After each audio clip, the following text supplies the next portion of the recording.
하나님의 말씀 마태복음 16장 24절을 잠깐 제가 읽어드리겠습니다. 이에 예수께서 제자들에게 이르시되 누구든지 나를 따라오려거든 자기를 부인하고 자기 십자가를 지고 나를 따를 것이니라. 25절 누구든지 제 목숨을 구원하고자 하면 잃을 것이요 누구든지 나를 위하여 제 목숨을 잃으면 찾으리라. 이렇게 말씀하셨습니다. 예, 저를 봐주십시오. 이건 무엇이냐? 진정한 자기 부인만이 자기 발견이 될 수 있다는 것입니다. 자기 자신을 위해 사는 것은 가장 어리석은 짓이요 자살 행위이며 오직 하나님과 다른 사람들을 위하여 사는 것만이 지혜요 생명이라고 말씀해 주시는 것이죠. 즉 예수 그리스도와 다른 사람을 위하여 자기의 삶을 살아 자기의 생명을 드릴 때만 진정한 자기를 발견하고 생명을 얻게 된다는 것입니다.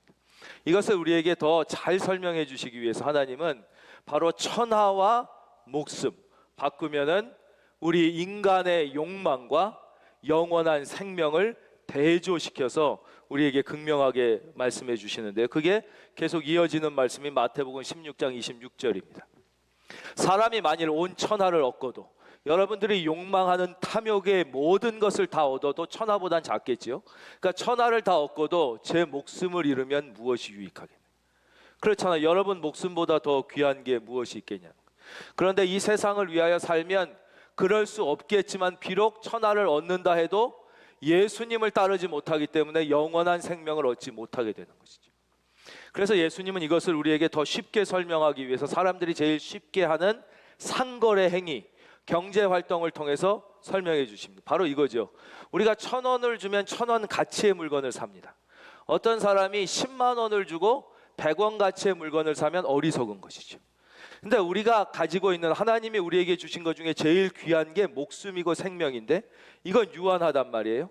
이것을 주고 목숨보다 중요하지 않은 천하의 모든 물질이나 권력이나 지식이나 부나 천하의 쾌락은 다 우리 생명보다 안 중요한데 우리가 이 생명을 들여서 그거를 구하고 얻으려고 발버둥 친다는 것은 10만 원 주고 1,000원짜리 사는 것보다도 어리석은 일이라는 거죠. 그래서 계속 말씀하십니다. 26절 사람이 만일 온 천하를 얻고도 제 목숨을 잃으면 무엇이 유익하리요?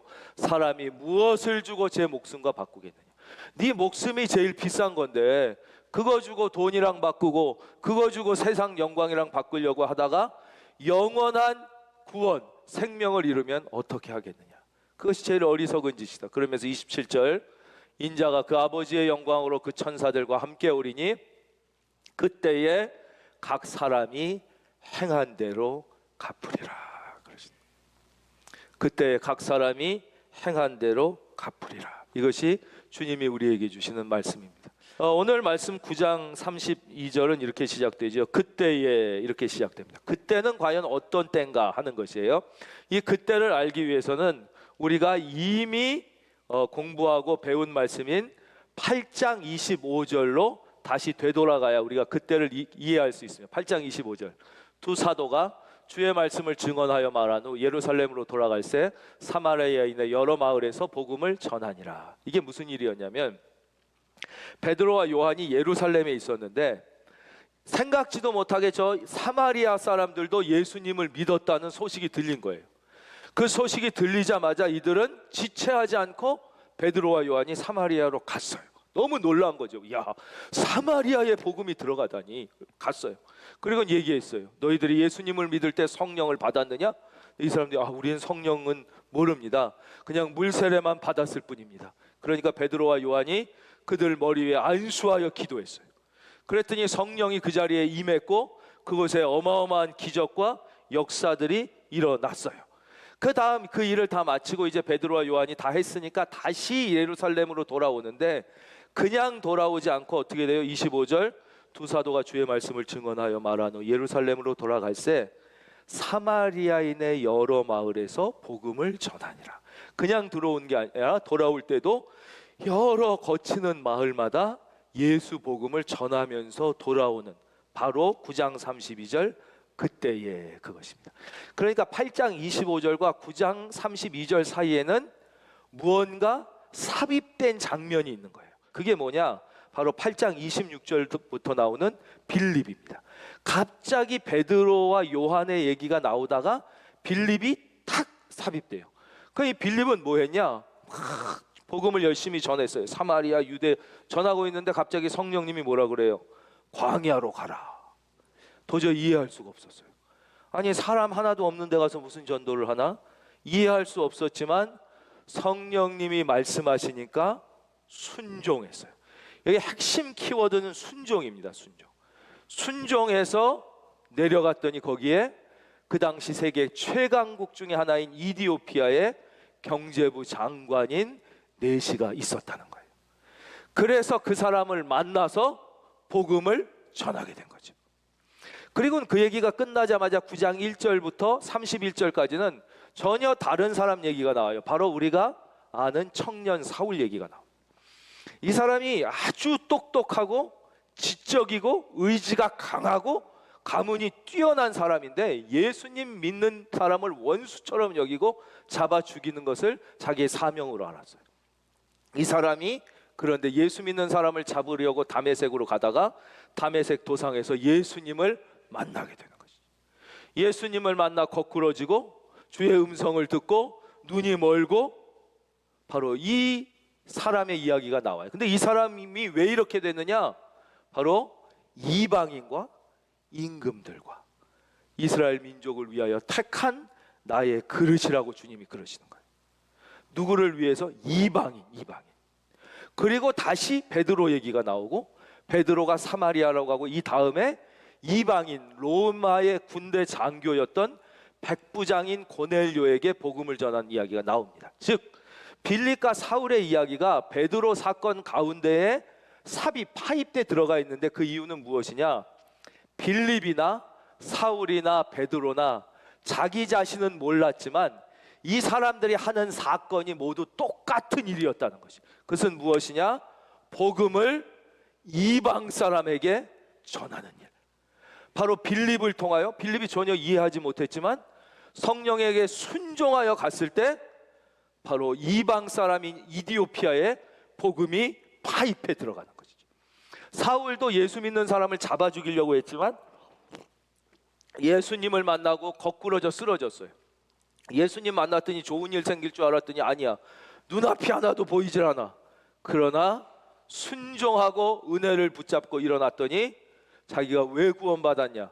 이방인과 임금들과 이스라엘, 제일 앞이 이방인들을 위하여 이제 이 이방인을 위한 사도가 세워졌고, 베드로도 자기도 모르는 사이에 이렇게 전도를 하고 순종해서 갔지만 결국은 이방인들에게 이 복음이 이제 전해지기 시작했다.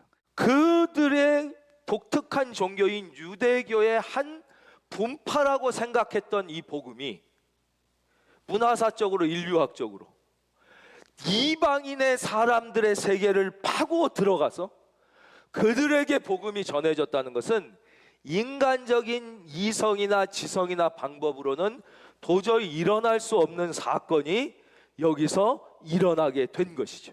그런데 빌립도 자기가 이런 어마어마한 일을 하고 있는지 몰랐다는 게 중요해요. 사울도 자기가 이렇게 어마어마한 일에 부름을 받았다는 것을 몰랐고 베드로도 몰랐어요. 다만 한 걸음 한 걸음 자기에게 말씀하시는 주의 말씀, 성령의 말씀에 그저 순종했을 뿐인 거죠. 내 생각과 달라. 내 경험과 내 이성과 너무 다르지만 내 마음으론 도저히 이해가 되지 않지만 그럼에도 불구하고 주님의 말씀, 성령의 말씀이기 때문에 순종. 그래서 제일 중요한 게 순종이에요. 나는 믿음은 있는데 믿음이 약해서 순종하지 못해. 이거는 말이 안 되는 거예요. 믿음과 순종은 같은 단어예요. 순종할 때만 믿음이고 순종이 곧 믿음이에요. 그러니까 순종하지 않으면 그 어떤 역사도 일어나지 않습니다. 이 뒤에 기적의 모든 내용도 다 순종할 때만 나타나는 거예요. 여러분의 한 번뿐인 인생을 여러분의 이성과 여러분의 경험 안에 가두지 말고 우주보다 크신 하나님의 말씀에 순종하셔서 그 하나님의 뜻을 이루는 귀한 삶 사시기를 주의 이름으로 축원합니다. 그래서 그 사이에 이 빌립과 사울의 사건이 중간 삽입된 것입니다. 자, 이제 32절로 돌아가겠습니다. 9장 32절. 그때 베드로가 사방으로 두루 다니다가 이제 사마리아 복음을 전하고 오면서 여러 곳에 다니면서 복음을 전하다가 어디로 가게 되느냐? 루따에 사는 성도들에게도 내려갔어요. 루따는 우리나라로 치면 보령 정도라고 생각하시면 됩니다. 사마리아와 예루살렘으로 오는 길에 있는 바닷가 해안의 도시에 들어가게 된 것입니다. 거기에서 바로 애니아라고 하는 사람을 만났는데 이 사람이 어떤 사람이냐? 8년을 중풍으로 화장실도 못 가는 거죠. 일로 돌아 눕지도 못하고 꼼짝 못하고 침대에 누워있던 바로 그 사람을 만나게 되는 것이죠. 여기서 우리가 발견하게 된 아주 놀라운 사실은 베드로와 요한이 복음을 전하러 다니면서 동시에 무엇을 했느냐? 격려와 위로를 하며 다녔다는 것입니다. 이것이 오늘 우리에게 주시는 핵심 주님의 말씀입니다.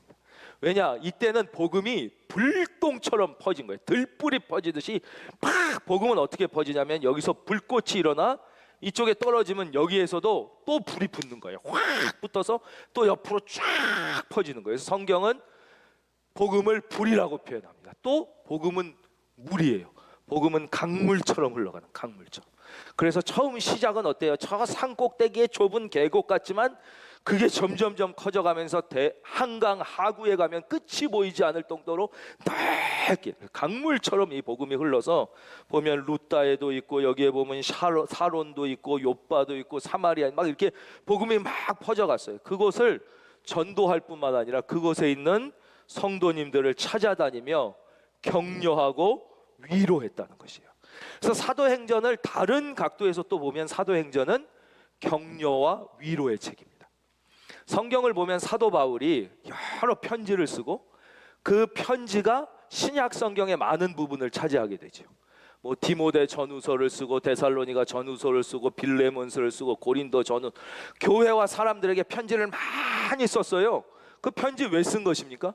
그게 왜 성경에 있습니까? 이유는 그 성도님들을 격려하고 성도님들을 위로하고 세 번째 마귀의 시험에 빠지지 않게 하기 위해서 쓴 것이라는 거죠. 자, 왜 오늘 우리가 교회 다니면서 이 놀라운 기적과 은혜를 체험하지 못합니까? 하나님은 여러분들을 격려받고 위로받으라고 부르시고 집사, 권사, 세례 주신 게 아니라 여러분을 모두 사역자로 연약한 사람을 격려하고 위로하라고 여러분을 세우셨기 때문에 여러분들이 여러분 주위에 연약하고 약한 사람을 격려하고 위로할 때 여러분 그 말씀에 순종할지어다. 그러면 나도 어쩌면 위로를 받게 되고 그러는 사이에 격려와 힘을 얻게 되는 것이에요. 목사가 그렇잖아요. 성도님을 사랑으로 섬기다 보면 그러려고 하지 않아도 사랑도 받고 섬김도 받게 되는 것이죠. 이게 오늘 주님이 우리에게 주시는 말씀이라는 거예요. 우리가 왜 구원받았냐? 나 같은 사람을 예수님이 나를 위하여 십자가에 죽으시고 나를 불러 주의 자녀로 삼아주신 목적은 다시 다 같이 한번 할게요. 격려하고 위로하고 격려하고 위로하라고 세우신 것이지 격려받고 위로받으려고 하면 다 격려받고 교회 와서 다 위로받으려고 그러면 세상은 누가 위로합니까? 세상은 누가 격려합니까? 교회는 세상을 위로하고 격려하라고 하나님이 세우신 거예요. 여러분은 연약하고 그래서 성령 받은 사람, 예수의 영이 임한 사람, 이걸 조금 문학적으로 표현하면 예수의 뜨거운 심장을 가진 사람들은 연약한 형제들에 대한 관심이 생겨지는 거예요. 어떻게 그분들을 격려하고 위로할까? 그런 마음이 저절로 막 거기에 마음이 가는 것이죠. 그러니까 얼마 전에도 한 분이 찾아오셨어요. 그분 뭐 사업가도 아니고 그냥 평범한 월급쟁이인데 본인이 눈 수술을 하셨다는 거예요. 눈 수술을 하니까 힘들 거 아니에요. 막 며칠 앞도 못 보고 뭐 가리고 있고. 그럴 때 느꼈대요. 나는 며칠 눈이 아파서 못 봐도 이렇게 고통스러운데 평생 앞을 못 보는 시각장애인들은 얼마나 힘들까. 그리고 엄마 아빠가 시각장애인 그 애들의 자녀들은 얼마나 힘들까. 그런 마음을 하나님이 주셨다는 거예요. 그래서 엄청난 돈을, 이 돈의 액수가 중요한 건 아니에요. 그분이 그냥 평범한 월급쟁이에요. 근데 그 1억이나 되는 돈을 갖고 오신 거예요. 목사님, 저는 이것을 우리 깊은 순종의 그 맹인도 없고 그분들 자녀도 없는데 비록 적은 돈이지만 이걸 사용해 주시면 너무 감사하겠습니다. 저는 며칠 못 봐도 이렇게 힘든데 평생 못 보는 그분들은 얼마나 힘드시겠습니까? 그러니까 이게 주의 영이 임한 사람은 바로 이런 나보다 연약한 형제들에 대한 관심이 생기는 것이죠. 그럴 때 하나님의 마음이 그 속에서 역사하고 그분의 삶에 기적이 일어나고 비교할 수 없는 기쁨이 임하고 여러분의 삶에도 기적이 경험되기를 바랍니다. 그런 마음이 생기는 것이에요. 또 우리가 긴급구호뱅크 하지 않습니까? 그래서 어려운 분들을 이제 그 공무원분들이 이렇게 추천해 주시면 우리 그 심사하시는 분들이 심사를 하셔서 이렇게 도와드립니다. 이 정확한 의미의 뱅크예요.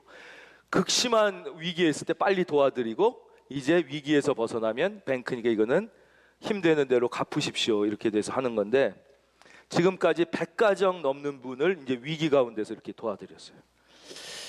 근데 한 분도 갚는 분이 없는 거예요. 딱 한 분도. 그러니까 50가정 정도 됐을 때 제가 한 번 확인했어요. 혹시 그러신 분이 계셨냐. 근데 한 분도 안 계시다는 거예요. 그럴 수 있죠. 너무 어려운 상황에 그랬으니까. 드디어 이제 올해 100가정이 넘어갔어요. 100가정이 넘어갔는데도 한 분도 없는, 한 분. 뭐 실망은 크게 안 했지만 약간 그렇구나. 근데 얼마 전에 한 분이 연락이 왔다는 거예요. 자기가 비록 전부는 아니라도 일부라도 갖고 싶습니다. 갚기 시작하고 싶습니다. 제가 너무 기뻤어요. 그리고 제가 하나님 앞에 혼자 기도하고 몇 명의 사역자들에게만 나눴던 걸 했어요. 그분에게 1,000만 원을 드려라. 이게 우리가 이 사역을 시작할 때 아무에게도 말씀드리지 않았던 거죠. 이것은 사실 갚아야 되지만 안 갚아도 돼요. 하지만 진짜 인간다운 사람, 내가 이 100만 원 받은 걸 감사하며 일부라도 갚는 분이 있다면 그분에게 1,000만 원을 드려서 그분으로 하여금 일어설 수 있게 도와드리자. 이런 걸 말씀드리면 또 그거를 받으려고 돕잖아요. 받으려고. 그렇죠? 그래서 비밀로 했어요. 그분에게 1,000만 원을 드려라. 연약한 자에 대한 이 마음이 생기고 자기가 연약하고 힘들어도 자기가 할 수 있는 은혜를 갚으려는 마음이 드는 것, 이것이 성도의 모습이라는 것이에요. 그래서 베드로가 이 애니야 기적을 만나러 다닌 게 아니라 격려하고 위로하며 다니다 보니까 결국 루따라는 데서 사람을 만나요. 그 사람이 애니야예요. 애니야라는 사람은 중풍병으로 침상위에 누운 지 8해 되는 사람입니다. 예수님이 이 사람을 치료해 주셨습니다. 예, 저를 한번 따라해 주십시오. 연약한 성도를 섬기다 보면 기적이 일어난다. 예, 기적을 자꾸 보고 축복을 받으려고 할 때 일어나는 게 아니에요. 하나님이 주신 은혜에 감사하며 나보다 연약한 사람들에게 마음을 품고 섬기려고 할 때 기적이 일어나는 것이에요. 기적은 그렇게 경험되는 것입니다. 그래서 예수님이 이제 치료해 주셨어요. 34절 화면 보겠습니다. 다 같이 한번 읽어볼까요? 시작. 베드로가 이르되 애니야야 예수 그리스도께서 너를 낫게 하시니 일어나 내 자리를 정돈하라 한데 곧 일어나니. 첫째, 애니야를 치료하신 분은 당연히 예수님이에요. 예수님. 베드로가 기도했지만 뭐라고 그래요?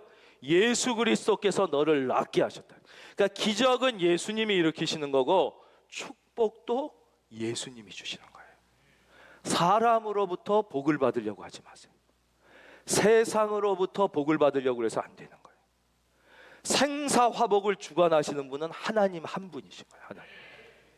기적도 예수님이 주시는 것이고 복도 예수님이 주시는 거예요. 하나님이 주시는 것이. 그런데 보세요. 이제 베드로의 마음에 깊은 감동이 왔어요. 뭐 음성이 들렸을 수도 있고 환상을 봤을 수도 있고 성령의 뜨거운 감동이 왔을 수도 있지만 하여튼 확신이 들었어요. 예수님께서 지금 이 애니야를 치료하기를 원하신다. 그런데 그렇다고 기적이 일어나는 게 아니에요. 베드로가 그게 말이 되나? 아니 8년 동안 움직이지도 못한 사람이 갑자기 말 한마디 했다고 일어나? 에이, 이건 말이 안 되지. 자기의 이성과 경험에 비추어 순종하지 않았다. 혹은 자기의 이성과 경험, 주님은 일어난다고 하지만 이게 말이 되냐? 어떻게 8년 중풍병자 누워있던 사람이 화장실도 못 가던 사람이 일어나? 그러니까 그것을 타협하는 거죠. 너 한번 일어나 볼래? 내가 팔 잡아줄게, 한번 해볼래? 이랬다면 기적은 절대 일어나지 않는 것이죠. 이 하나님의 기적은 사람이 하는 게 아니라 분명히 하나님이 하시는 거예요. 이방에 복음이 들어가는 이 기적도 빌립이, 사울이, 베드로가 한 게 아니라 하나님이 하신 것인데, 하나님이 빌립과 사울과 베드로의 순종을 통하여, 그래서 순종이 곧 믿음이에요. 믿음은 기적을 일으킨다고 말씀드려요. 여기서도 예수님이 아무리 애니야를 치료하려고 하셨어도 베드로가 순종하지 않거나 베드로가 타협했으면 이 기적은 절대 일어나지 않는 것이죠. 순종이 믿음이에요. 순종은 나의 이성과 나의 경험과 나의 지식보다 훨씬 크고 위대하신 하나님을 믿고 그대로 순종할 때 여러분에게 순종의 은혜가 임할지어다. 제가 얼마 전에 유시민 작가가 쓴 책을 읽었어요. 그분이 그 책에서 이렇게 얘기하더라고요. 그대로 코테이션 인용하겠습니다. 나는 뉴턴의 만류 인력의 법칙까지는 이해할 수 있었다. 그러나 아무리 책을 읽고 설명을 듣고 노력해도 아인슈타인의 특수상대성 이론과 일반상대성 이론, 그리고 최근의 양자역학은 도저히 내 머리로는 이해가 되지 않았다. 그래서 나는 천재들의 말을 믿고 상대성 이론과 양자역학이 맞다는 사실을 믿기로 했다. 그랬어 있습니다. 궁금하시면 최근에 나온 책 사서 읽어보십시오. 그렇게 얘기했어요. 그게 맞습니다. 양자역학하고 특수상대성 이론, 일반상대성 이론은 특수상대성 이론보다 더 어렵거든요. 보통 사람의 머리로는 평생 공부해도 이해할 수 없어요. 그러나 그것은 사람 중에도 머리가 유난히 뛰어난 사람들은 그게 다 이해가 가는 거거든요. 우리는 그것을 믿어요. 왜냐? 믿기 때문에 여러분이 내비게이션을 쓰는 거예요. 내비게이션은 아인슈타인의 상대성 이론을 적용하지 않고 뉴턴이 한 만류 인력의 법칙을 적용하면 100km마다 10km씩 오차가 생깁니다. 1000km 달리면 100km가 오차가 생기는 거예요. 왜냐? 빛과 시간이 일정하지 않고 위치에 따라서 시간의 속도가 달라지고 빛이 굴절하고 빛이 중력에 휜다는 것을, 그러니까 이 지구상에서는 아닌데 우주상에, 근데 내비게이션은 여러분 어떻게 쓰는 거냐면 우주에 있는 인공위성 25개가 쏴가지고 하는 거예요. 아인슈타인에게 좀 감사하고 오늘 집에 갈 때 내비게이션을 켜길 바라요. 예. 근데 우리가 그걸 믿고 쓰잖아요. 저는 그 얘기를 들으면서 사람도 이 뛰어난 사람들이 하는 말을 이해하지 못하는 게 당연하고 믿는데 성경이 다 이해가 되지 않는다? 당연하죠. 왜? 이건 머리 좋은 사람 정도가 아니라 하나님께서 친히 성령의 감동으로 쓰신 유일한 책인 성경을, 여러분 하나님의 말씀을 믿으시기를 바랍니다. 성경은 믿음의 책이에요. 그래서 성경은 이해해라 이런 얘기. 너희가 믿으면 하나님의 영광을 보리라는 거예요. 내 이성과 경험과 상식, 뭐 과학이 진리라는 얘기도 아니에요. 이 시간이 많이 가서 우리가 지금까지 발견한 과학이 성경의 진리와 틀릴 때는 이렇게 이해하시면 돼요. 아, 인간이 지금까지 발견한 과학적 사실이 아직 여기까지는 설명해내지 못한 것이에요. 예. 앞으로는 또 설명할 때가 있을지 몰라요. 예전엔 만류 인력까지만 봤잖아요. 그게 지구상에는 다 통하는데 인간이 발전해서 우주를 관측하다 보니까 이 이론이 틀려. 그래서 특수상대성 이론과 일반상대성 이론이 나왔어요. 근데 인간의 기술이 더 발전해서 미시 세계, 눈으로 도저히 볼 수 없는 현미경의 세계를 보니까 특수상대성 이론과 일반상대성 이론이 틀려. 그래서 양자역학이 나온 거예요. 계속 인간이 지금까지 발견한 진리는, 그건 지금까지 발견한 것뿐일 뿐 앞으로 계속 달라져요. 그러니까 어떤 분들은 진화론이 과학적이고 창조론을 믿는 게 아닌가 이렇게 생각하는데, 여러분 지구 최고의 물리학자들에게 물어보십시오. 진화론이 과학적인가? 최고의 물리학자들은요, 대단히 죄송하지만 생물학자들을 한 수 아래로 봅니다. 왜냐? 모든 것은 원자로 되어 있고, 원자가 모여 분자가 되고, 분자가 모여 DNA가 되고, 그것들이 모여 생명이 되는데, 무생물인 원자가 어떻게 생명이 될 수 있는지를 아무도 설명하지 못해요. 저도 그렇고 이 나무도 그렇고 지구도 그렇고 공기도 있고 모든 게 무생물인 원자가 모인 거예요. 근데 왜 어떤 것은 생명이 되고 어떤 것은 무생물이 됩니까? 그래서 물리학이 증명하지 못하는 것은 생물학이 증명할 수 없거든요. 근데 생물학자가 우연히 생명이 됐다 그러니까 물리학자들이 볼 땐 가장 비과학적인 게 생물학적 주장이에요. 우연히? 그게 말이 돼? 우연히? 우연히 원자가 생명이 돼서? 우연히? 그러니까 그 진화론이 과학적이라는 것은 좀 물리학자나 화학자들도 우리 중에 있을 텐데 화학자들에게 한번 물어보십시오. 원자가 모여 분자가 되고 분자가 모여서 뭐 세포가 되고 우리가 세포로 돼 있잖아요. 예. 원자는 생각하지 못하는데 이규호는 원자로 이루어져 있는데 어떻게 생각하는 거예요? 분자는 생각하지 못하는데 분자로 이루어진 이규호는 어떻게 생각하는 거예요? 세포는 생각하지 못하는데 세포로 이루어진 이규호는 어떻게 자아가 있는 것이? 왜냐? 하나님께서 생명을 넣어주셨기 때문이죠. 그것을 루아흐라고 그러는 거거든요. 하나님의 영이 우리 안에 들어. 주제랑 조금 다르지만 핵심은 계속 반복해서 드리는 것이죠. 하나님의 말씀에 순종한다는 것은 나의 이성과 나의 경험의 세계보다 하나님이 크시다는 것을 인정하고 믿고 달라도 그대로 순종할 때 기적이 일어나는 거죠. 그때 하나님의 축복이 경험되는 것입니다. 이것을 어렵게 철학적 용어로 표현하면 이렇게 표현할 수 있습니다. 이건 신앙의 용어가 아니라 철학자들이 쓰는 용어인데 뭐냐면 부정적 의식이 실존을 부정한다 그래요. 부정적 의식이 실존을 부정한다. 이걸 설명드릴게요. 예를 들면 이거예요. 우리가 아는 세계적인 발명가 에디슨이 있어요. 근데 에디슨에게 선생님이 너는 바보라고 그랬어요. 에디슨이 자기가 바보인 줄 알았어요. 사람들이 다 너는 4 더하기 4도 모르니까 바보라고 그랬어요. 부정적 인식이 있을 때 원래 에디슨은 뭐예요? 천재예요. 근데 실존을 부정해요. 그에게서 천재성이 발현이 안 되는 거예요. 근데 어머니가 아니야, 너는 4 더하기 4를 못해도 너는 천재야, 네 속에 얘기했어요. 부정적 의식을 긍정으로 바꿨어요. 에디슨도 그렇구나, 내가 바보가 아니라 내 안에 천재성이 있구나. 그럴 때 그는 원래가 천재예요. 바보가 갑자기 그랬다고 천재가 되기, 원래 천재지만 천재도 부정적 의식이 지배하면 그 실존이 발현되지 않는 거예요. 그러나 그게 인정될 때 발현되는 것이죠. 이건 이제 철학이니까 완전하지 않지만 이 신앙이란 하나님의 역사란 무엇이냐? 우리가 여러분 예수 그리스도는 지금 우리 안에 실제하고 계심을 믿으시면 아멘. 근데 내가 없다고 생각하고 인정하지 않으면 주님은 역사하지 못하시는 거예요. 부정적 의식이 주님의 실존을 방해하는 거예요. 내 삶의 역사가 일어나지 않는 것이.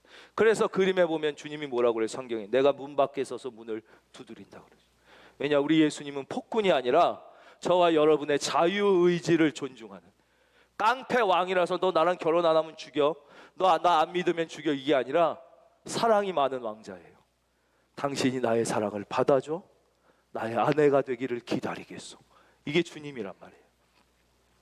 이게 예수님이시란 말이에요. 계속 문을 두드리는 거죠. 그러나 열지 않으면, 부정적 의식을 갖고 있으면 주님은 역사하지 못하는 것입니다. 여러분, 기적은 언제 일어납니까? 당연히 기적은 예수님이 일으키십니다. 그러나 자기 생각이 많고 자기 말이 많고 자기 고집이 많아 순종하지 않는 자에게 기적이 일어나지 않는 것입니다. 때로는 깊은 감동에 사로잡혀도 예배당만 나가면 그때 내가 좀 감정적이었나 봐. 그때 분위기가 그러다 보니까 내가 그랬나 보다. 그리고 이 주님이 주신 마음을 딱 거절해버리면 또 일어나지 않는 것이. 어떤 분은 그런 분이 있어요. 여기서는 막 울어. 막 감동을 받아. 여기 밖에만 나가면 그때 내가 좀 감정적이었지. 그게 어떻게 실제 가능하겠어. 그러면 주님의 역사는 이루어지지 않는 것입니다. 사랑하는 성도님, 예배당 안에서도 예배당 밖에서도 교회에서도 어디에 있든가 성령이 말씀하실 때 순종하시기를, 그리하여 여러분의 인생에도 이 놀라운 기적들이 경험되기를 주의 이름으로 축원합니다.